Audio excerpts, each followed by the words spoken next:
feeling like a shark in a shrimp tank. Big fish, small pond in the shrimp tank. Hey everybody, welcome to the Shrimp Tank here, right in the Shrimp Tank studios. Actually, we're virtual today. We normally would do this in studio. I'm your host, Ted Jenkin, normally with my co-host, Lee Heisman, but he's apparently working on his muscles and his tan down at the beach or something like that. At least he thinks he is, or something to that effect. But on the Shrimp Tank, each and every week, we bring you some of the brightest and best CEOs and entrepreneurs and owners in and around the city of Atlanta and the state of Georgia, now across the United States. The Shrimp Tank is in cities like Los Angeles, Seattle. We're in Boca Raton, Florida, Little Rock, Arkansas, Houston, Charleston, Boston, and so many other cities, because these stories of entrepreneurs, we need to talk to each other. It's on the backs of the entrepreneurs that the jobs get created for so many Americans here. And look, it's not easy being an entrepreneur. It's a combination of having some book smarts and some street smarts, but we're better to learn about this than from other entrepreneurs. And we've been so blessed the last 3-4 years to be able to interview some amazing entrepreneurs here in Atlanta that own blue collar businesses and white collar businesses, some that literally started for nothing, and some people that bought businesses. So it's been really, really cool stuff. I'm super excited today to be able to interview Ryan Wilson. He's the CEO of The Gathering Spot and also has a couple other cool companies, A3C Music and some other super cool stuff I want to talk to him about. But I've had the privilege to be able to be down at his operations several times now at a number of different events. When I tell you at some point, you got to check this out. It is just super cool what he's been able to build. And so, Ryan, I wanted to thank you for taking time out of your day and joining us here on the Shrimp Tank. It's good to be here. I appreciate the invitation. So let's just talk about how did it all started, this idea of coming up with The Gathering Spot. Where did this idea germinate to create this member club? I even love your website, the way that members spell backwards and the couch, just cool stuff. I appreciate that. It's interesting where life takes you. I had no anticipation of being an entrepreneur at all. I wanted to be a lawyer growing up. And so everything I did for, solid 15 years growing up was centered around this dream of becoming an attorney. I ended up going to Georgetown for undergrad and had a phenomenal experience in DC, worked on a ton of different issues and with a ton of different organizations, but still wanted to be a lawyer. So I immediately went to Georgetown's law school. And that's where things started to change. I learned pretty quickly that I didn't want to be an attorney in the day-to-day sense, and that the passions that I had discovered while in undergrad, I thought could really become something. And I didn't really know what that thing was. Between my first year and my second year of law school, though, I started talking with one of my college roommates, and our conversation centered around how do you get back to a place where you have access to a network of people, where there are ideas being shared, where you have space and consistent programming that was very similar to what you get on a college campus. I missed everything that was about that happened on college, and I didn't appreciate it while I was there, but certainly later realized that that's a really special time, right? You're meeting people from all over. There's speakers on campus all the time. You have the ability to go speak to professors that are have studied subjects that I had never even heard of before getting there.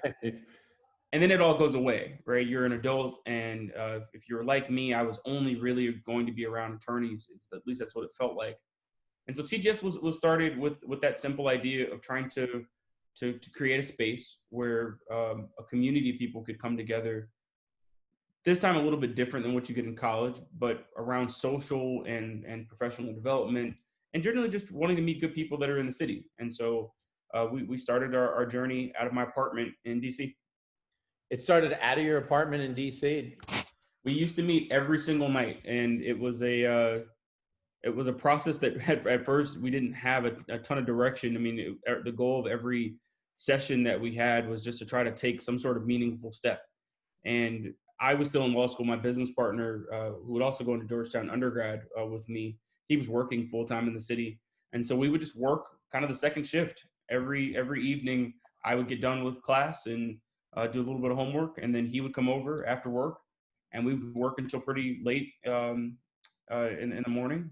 And over time, as I approached graduation 2 years later, the business plan and the idea of kind of what the business would become started to kind of settle in. And so How did I, you how did you figure out, Ryan, how to fund this thing? You know, there are a lot of people that have ideas of creating these cool clubs, or sometimes people think they're going to create a bar, or, you know, some sort of nightclub or something like that. But it isn't cheap to get these things going. I mean, how did you figure out how to get the capital, or did you just bootstrap this thing to get it up and running? Yeah, it was interesting. I had no idea how much. I mean, we didn't even know fully at some points what we were trying to build exactly, and so we would kind of sketch something and then get a quote on how much it would cost, and it was a moving target. I mean, the first number that we received was $1 million, and I thought that that was impossible. And then the $1 million turned into $2 million, and then eventually we got a quote that was over 3. And I remember talking to my dad during this process. He's an entrepreneur as well, and he said, "Look, you know, son, small ideas will keep you small, and so dream about the biggest possible version of what this business could be, and then you've got to go out there and figure out how to raise the money." And so we didn't have a traditional round. Um, it was, I guess, bootstrapped to the extent that we were raising capital as we were um, knocking down different milestones in the business. And I think that that's a lesson out there for any entrepreneur that's listening, that it's totally possible to do it that way. It's stressful, don't get me wrong, but when you have a chicken or the egg problem, kind of like what we did, where you needed a building in order to show investors what you were actually trying to get accomplished, but you needed capital in order to get the building. You've got to, I mean, you've got to do the best that you can to make sure that all of those trains come in Right. at the same time. And that's what we did. And we How did worked you on it day to know? day. How did you know how to price out this model? You know, a lot of people create membership models, and I've obviously seen various clubs and organizations over the year. But did you have a thought process about how you were going to price out membership to get the right kind of members in there to get that networking going that you wanted? Yeah, I mean, at the early days of starting a business, research is your friend, and you've got to make sure that you're researching the market. And so I studied every membership model out there, not just with like private clubs, but with anything that had a membership model tied to it. Gyms, I mean, anything that I could see, even digital services. And so by the time we were getting close to really, you know, starting construction, we had studied. I mean, it felt like every possible model that was out there. The second thing that I would say that it's important to do is that you need to surround yourself with subject matter experts. And so our goal, when we started, I was 22 in my, going back to the apartment part of the story. We opened doors when I was 24, almost 25.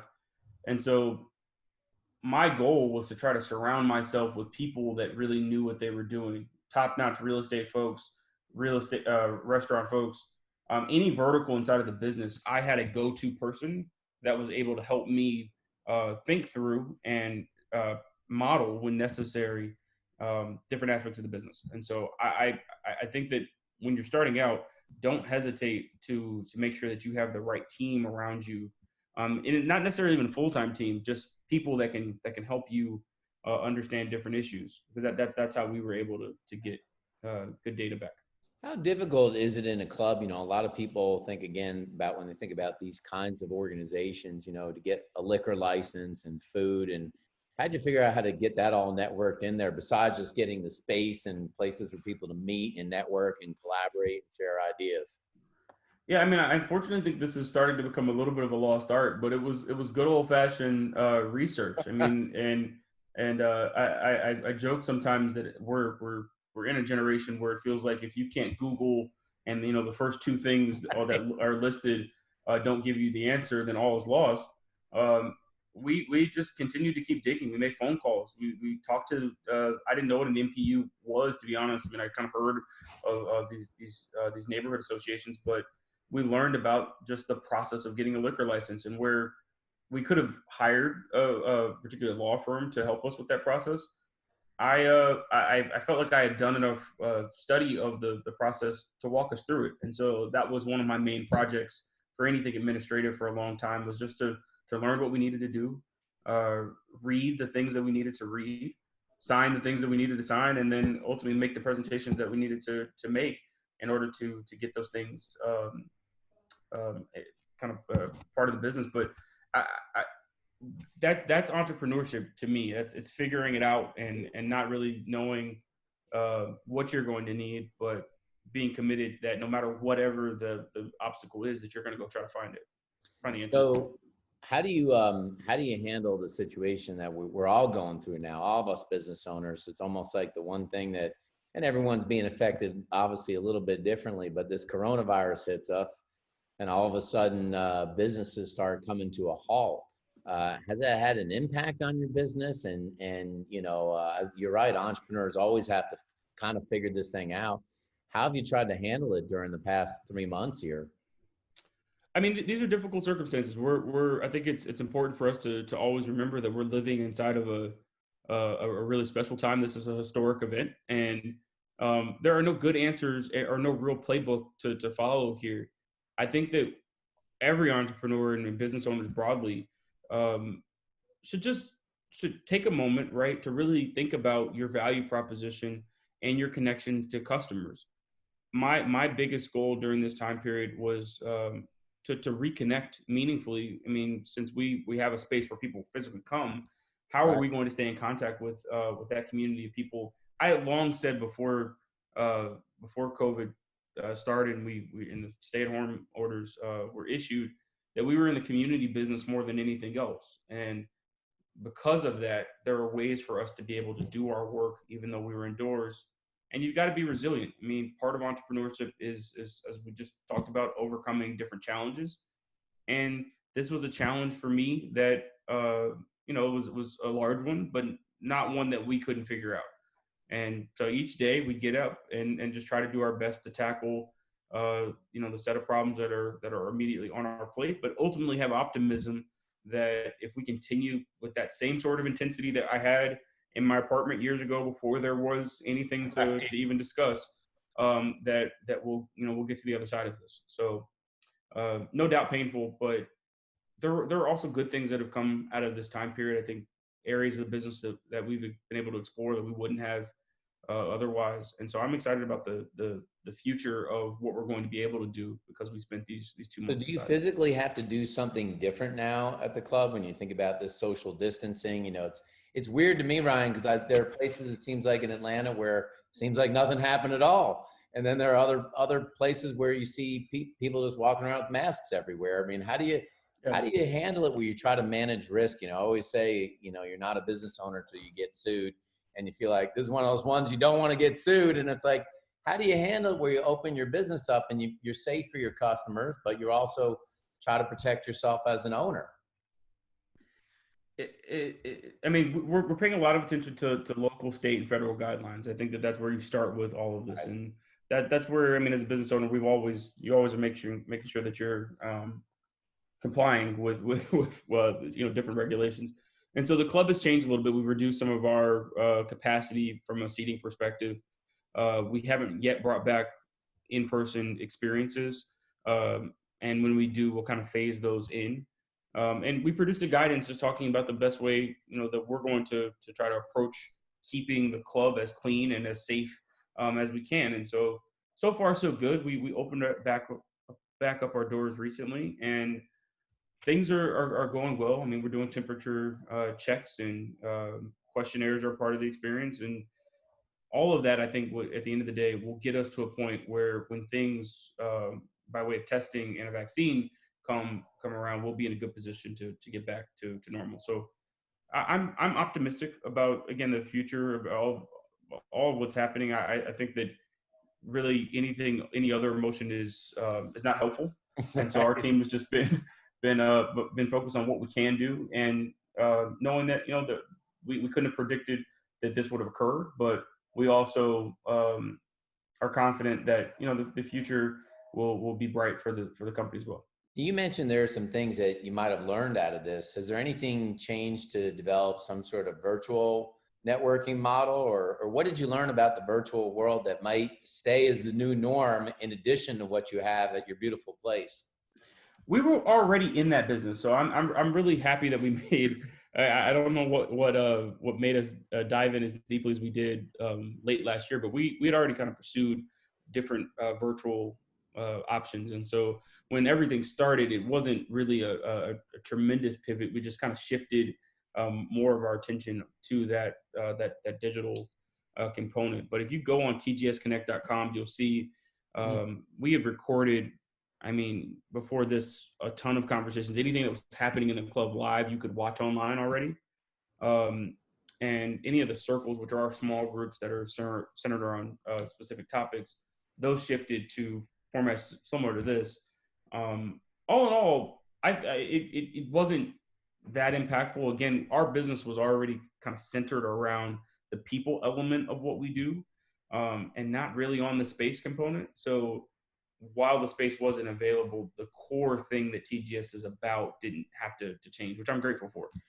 We fall into I think a pretty small category of businesses where the space component of what we do didn't necessarily take away from the full thing that we have to offer. I was gonna say, I mean, it's great being here in Atlanta, and I love the city of Atlanta. I really do. And I think I read somewhere that you said there isn't a better city than Atlanta.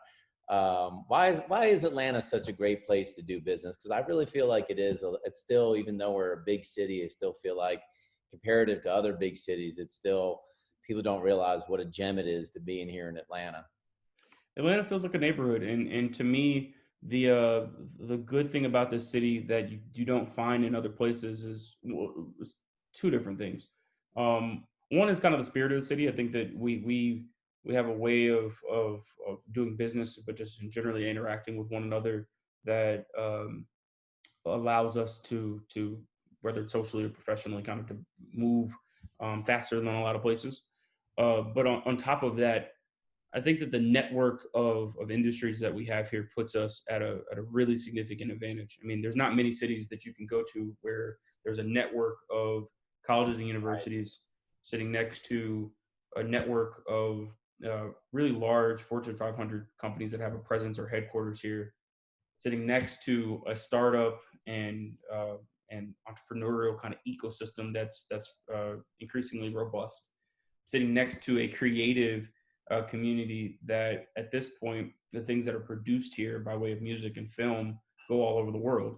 And so when you add all of those things together, and the fact that people kind of know each other across industry lines, and that the city is not defined by any one of those verticals, it makes us special. Where if you're in New York, it's financial capital. If you're in DC, it's government. If you're in LA, or it's Hollywood. Atlanta kind of has all of those things in one place, which I think makes the future pretty bright for us. And how did you know, like when you got Atlanta up and running, how did you know when was the right time to open up a second TGS or a third TGS? How did you know when was the right time to expand? Yeah, I don't know. I'm one of those people that doesn't necessarily believe in the right time part of starting a business. There's no good time to do any of this stuff. I mean, it's you always are going to need more money. There's always an extra partner that could be helpful, or there's circumstances that would make whatever it is that you're doing more ideal. I knew that, I mean, staying true to kind of our original vision, that there were opportunities for us there. So I would say that more of my decision was looking at the opportunities that were present and saying, hey, I mean, why not us? Right? We have the a business model that works and is proven at this point. We think that the problem that we've solved for in Atlanta exists in other places, and understanding that there's not actually a perfect time, let's jump in and try to do the best that we can. And that is more of my approach to, I would argue, more most of the things that we do. I'm not there's just, I think entrepreneur or folks that particularly maybe have ideas about starting a business expect that you'll look outside one day and this sun will be shining and there'll be the perfect amount of money in your bank account, and like your business partner will have all the skills that you need, and that'll be the day that an email comes in that says start your business today, and that day is just not coming. So do the best that you can with what you have, and it'll work out. Who even thought Elon Musk would get into space, right? Who even It, thought? it's that mindset though that is the thing that I think makes a lot of entrepreneurs like him successful, is that it's not so much, again, waiting for perfect circumstances, but realizing that if there's the effort that you put in each day will help uh, just put you in a position over the long term to be in a good place to be successful. And so that's how I approach it. I mean, I'm not saying that we haven't press pause or when I didn't feel that conditions may not have been exactly right, but I always maybe have a shorter term view on that and know that That it'll being eventually turn. said, do you think, Ryan, now, I've been thinking about this the last couple of weeks, that there's really bad news. There's 40 million unemployed Americans, which is just horrible. But at the same token, selfishly, as a business owner, I'm thinking that means there's 40 million people that have talent out there and maybe a chance to get some talent I couldn't have gotten before. Are you thinking now, from a marketing, getting talent perspective, that if you're willing to take the risk, that it is a good time to be a business owner? Everyone's saying it's bad, but sometimes when things are bad, you have an opportunity to get stuff that's good. Opportunities, and particularly kind of new opportunities, are a lot of times found in these sort of moments, in crisis. And so, no, I totally think that. I mean, it's not a time to be reckless, but depending on what it is that you're doing, it may be a time to be a little bit more aggressive. Um, we certainly are looking at opportunities on an accelerated track. I mean, we there's a real estate component to what we do. There's a ton of real estate that is available, and on one hand, a more conservative mindset would say, "Hey, wait for things to rebound and then get more expensive." Um, Another perspective would say, "Hey, look, if you feel like things are going to change, jump in and realize that, I mean, it's risky at all the whole time. It's about making calculated risk, and I think that this is one of those time periods where making calculated risk can make a lot of sense." I totally agree, especially you think about real estate in general. I think the numbers came out and said that either 8 or 9% of the mortgages are already in forbearance in America. And, you think, as a business owner, if you can do it, owner occupied real estate, you like that idea, that if you can swing it in your business? It depends on the city. So we're expanding to 10 markets. So absolutely, in some cities. In other cities, it doesn't, the model doesn't make much sense. Right. But depending on the city, we absolutely have an appetite. Depending on where we are. I mean, I'm looking all over the country. So the cities themselves are different, but the submarkets inside of the cities Right. are different as well. Yeah, LA is not the cheapest place in the world. Yeah, DC isn't either. It's not. No, super expensive. I lived in Bethesda for a number of years in DC. It's not. That's a time when real estate was reasonable, but everything there has just exploded. I'm wondering if you talk a little bit about what you're doing, with this A3C, the Music and Tech and Film Conference, and how that kind of, germinated, out of what you were doing with TGS. Yeah, so I mean, as I mentioned, we're in the community business, and A3C has primarily been a music conference that's happened in Atlanta for the last 15 years. And so we had partnered with the conference before, and I really loved everything that team was doing. The business came on the market, and because again we are focused on businesses that bring people together. That's what A3C does. Basically takes a calendar that we would have over the course of a month and squeezes it into a couple of days. And so from a core competency perspective, we were already pretty comfortable from like a programming standpoint. That's what we do pretty regularly. And so we bought the company with Paul Judge, another entrepreneur here in town. And our focus was, how do we make this conference stay true to the music roots, but also expand to new verticals? And the new verticals for us were, I think, what was so special about Atlanta, looking at music where we started, but also tech and film, and how all of those industries really can be supportive of one another long term. And so last year was our first year hosting the conference with the new ownership group. And our plan is to continue to grow and scale A3C to be, right now it exists as the largest hip hop conference in the world. Wow. We'll continue to scale it to be the continue to still be the largest hip hop conference, but also with these new verticals in tech and film being kind of well integrated into. How do you even engage celebrity talent? You know, I know you're around a lot of celebrities and have been, you know, since you started TGS. You know, sometimes people wonder, how do you even engage? Because there are so many celebrities that not only do business here in Atlanta, but there are a bunch that just live here in Atlanta. Absolutely. They just like the city. And how do you engage them? Everything in business, and certainly when you're talking about the creative or entertainment industries, is about relationships and trying to make sure that there's mutual value being presented. And so we are in pretty close contact with a lot of people who are in that space, but our relationships have always centered around ways that we can be supportive of their projects, how they can be brought into ours, and ultimately how do we. A lot of times, what folks don't realize is that artists normally are only asked about the things that we know them for, but they have other interests. Right. And so we've made it our business over time to engage them on the other things that they may enjoy, in addition to the things that we know them for.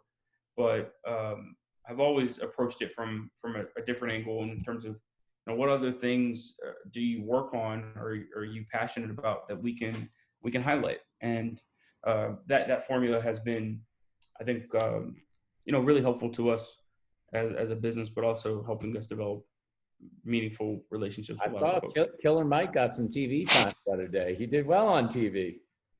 Yeah, good friend of the club. Mike's good people, and we're grateful to have him and a lot of folks in the city be outspoken about issues that matter. And so the club has always been a place since we opened where, you know, similar conversations have happened behind closed doors and honestly in public as well. And, you know, I'm really proud to see, you know, leaders like him and many other members that you know, recently, but also over time, have taken the time to kind of share their thoughts and time and treasure in many instances. He did. He did great. He was very powerful on TV.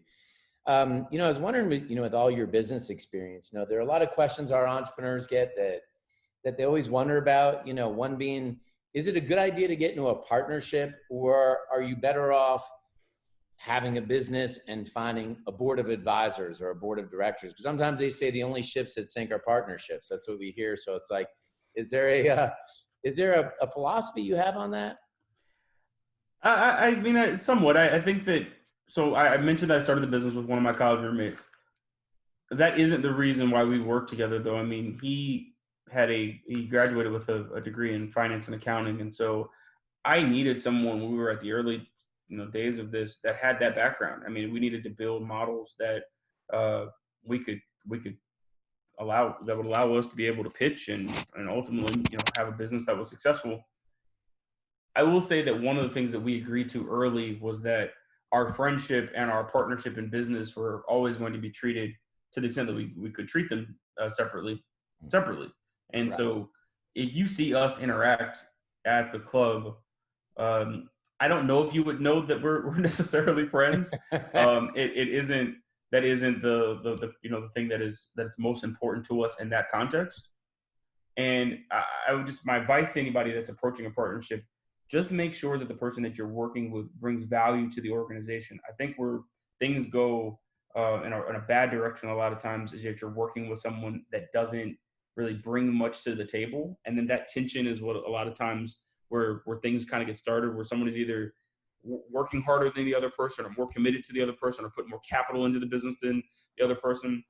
And then sometimes it's about perspective, or, you know, or kind of the about direction the business should go in. But most of the times I've heard about it, it's actually not really about the vision, more about those other things. Right. You've got to talk about those things, plan for the worst case scenario at day zero, and be extremely honest with one another.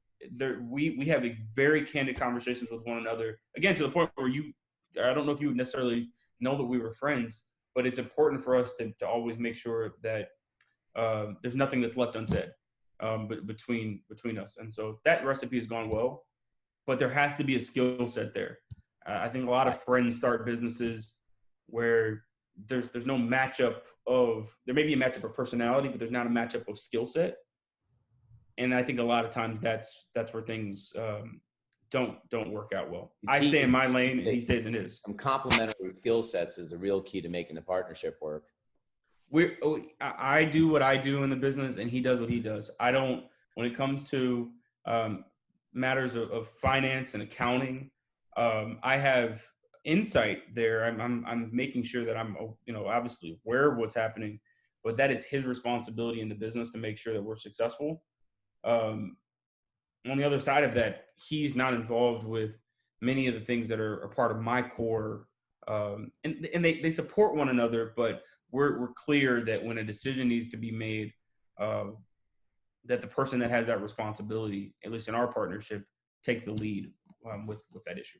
Ryan, there are a lot of business owners who, obviously through this coronavirus have looked at things like the PPP and different small business administration loans. How important is it, do you think, for business owners to be thinking about their banking relationship? Like, not even just a specific bank, but just having a connection with your banker and them knowing what's happening in your company and them knowing what your financial needs may be. This is unfortunately becoming another lost art that I think was put on full display with the PPP loans. It is essential. I would put this in the category of things that are not even like nice to haves, but really need to have as a business owner. You have to have a solid banking relationship, and like everything else, understand that these are relationships that should be built for the long haul. The businesses that were really at the short end of the stick with recent events were those that were trying to create a relationship really quickly. The businesses that already had a relationship, that the PPP process or any of the other SBA products that were released, it was a much different process for them because they had relationships there and documents on file in many instances that allowed them to go through these processes quickly. So you need to develop a meaningful relationship with a bank even before, and I'll say this about us, when we started out, we were not bankable as a business. There was not much we were still raising capital. There wasn't much that the bank really, could do for us. And understanding, I will say this too, understand that, like, what the banking business, like what that business is. I didn't when we started and went to the bank and said, well, this is the place where I get money, right? And realized pretty quickly that that's not exactly how it worked. But I took a long-term approach to understanding their business, and with updates as our business strengthened, we were able to do different things with the bank or explore different options with the bank that would not, have happened had we not been in active discussions with them. So, I've been so impressed over the years and just your story. And every time I get to hear you speak, I get more impressed by what you do and what's happening at TGS. Why do you think so many entrepreneurs fail in telling their brand story? It seems to be that many businesses do not do a good job of telling their story to the public. Why is that? Well, first, thank you. And I don't know. I mean, this business for me is deeply personal. So it's almost like asking me about myself in many ways. I think that, you've got to tap into that why that you have as a business. Like, what is it every day that gets you up in the morning, and really every day stay centered on that thing, particularly when you're starting out. The process in many ways is developed to take that out of you. I mean, it's tough, right? And so if you're not centered on what it is that, you really want to get accomplished, it's pretty easy to just wake up one day and say, I'm not doing this anymore. But once you get to the other side of it, and it's about kind of talking about what it is that you do, if it's deeply personal for you, it won't be difficult to talk about. You'll know what and when you want to say, and if you stay in tune with where your customers are and have relationships with them, you'll know how to maneuver the business through different circumstances. I mean, I think that's been put on full display with COVID. that's why people have to have the passion first and the money comes second, and not open up a business for money and the passion behind it, because you're not going to get excited about telling that story, even if you do make a lot of money. This is one. I think that this is about to change, right? But we kind of been in this weird time period, to be honest, for me, where there were a lot of businesses that were being started that weren't really trying to solve a problem, with the entrepreneurs that weren't really centered on really anything that was going to be helpful to people. Right. At the end of the day, every business, no matter what it is about trying to like find some sort of solution to a problem. And if you're not passionate about that solution, you're doing the wrong thing. You need to move in a different direction. Life is short, and there aren't a lot of good examples. There may be a couple that are out there where folks have been able to somehow escape this pattern. But 9 times out of 10, to me, if you're not passionate about what you're doing, then you have very little chance of being successful. So I want to ask you a few final questions in here. I guess my little rapid fire here. If you can say, what's the number one cocktail that people order at the club? A smoky old fashioned, and I encourage anybody that's at the club to try it. It's really good. It's the best. Does Bocado still have the best burgers in the city? Are they the best burgers? And French fries too. That's right. They're right up the street from us, but they have really good fries too. I don't know if they went out of business or they didn't. I think they still stayed afloat here. I hope so. I'm going to drive by today now that you said that. I hope so. But outside of that, you say the Optimist is a good place to get a drink? Oh, so, okay, I've got to say the Gathering Spot is a great place to get a drink. But the Optimist is good too. I will say I'm really excited about the west side of the city broadly. I mean, it's been really cool to watch. The restaurant scene is unbelievable. Yeah, the whole west side of the city is just exploded. It's unreal. It only used to be a few restaurants there, and now it's exploded. It's been unbelievable. But when you get a chance to travel again, will there be a first place that you get out of town to travel to? I'm probably going to go somewhere overseas. I need a beach and some water. I don't know though. I mean, we've made our way around. It feels like every island. My business partner is from St. Croix, nice. So he's from the Virgin Islands, and so I don't know, somewhere headed in that direction. I feel like every owner needs a few days in peace and quiet when this when eventually, hopefully, things get back to normal. But I wanted to thank you so much for taking time out of your day to join us here on the Shrimp Tank. For Shrimp Tank listeners, as always, you can download this and hear everything on iHeartRadio. You can get us at Apple Podcasts, Google Play, Stitcher, SoundCloud, anywhere around the internet. We'll have a full replay of Ryan's entire interview at shrimptankpodcast.com. Ryan, for folks that have never been down to TGS, where can they check out the website? How can they come see more of your amazing place? So we're at thegatheringspot.club and on social media platforms at The Gathering Spots. If you need to get in contact with us, either one of those two places is great. In Atlanta, the club is close to Coca-Cola and Georgia Tech, and like right between, if you know where Northside and North Avenue meet. We'll be open in DC shortly, so if you're traveling there, come and see us. We're at 17th and I Street, and then we're about to start construction in LA. So if you're visiting there too, we'll have a club soon. But the Gathering Spots on all platforms is kind of the easiest way to find us. That's a great place in DC. I know where that is. DC is an amazing city. But thanks again for coming on today, folks.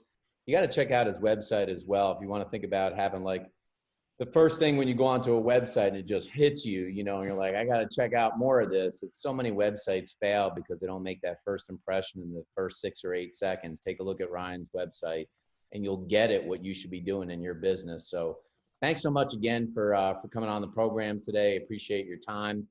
And folks, we'll look forward to talk to you next week right here on the Shrimp Tank. I've been feeling like a shark in a shrimp tank. Big fish, small pond.